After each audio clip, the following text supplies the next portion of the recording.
Isang uri ng advantage ng pamilya ay ang pagtutulungan ng pamilya sa isa't isa.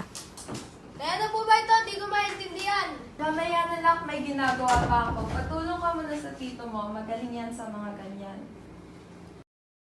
Gumagawa ng assignment ang anak, ngunit may ginagawa pa ang nanay kaya nagpatulong na lang muna siya sa kanyang tito.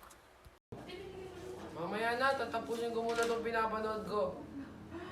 Ngunit nanonood pa sa cellphone ang kanyang tito, kaya tinulungan na lang siya ng kanyang tita.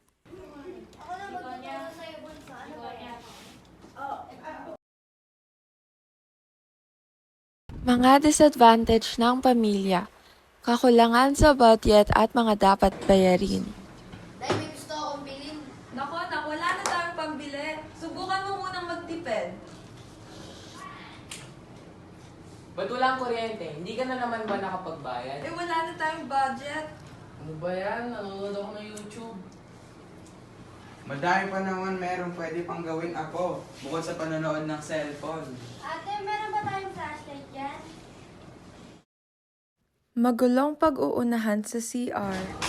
Naku na ako! Ako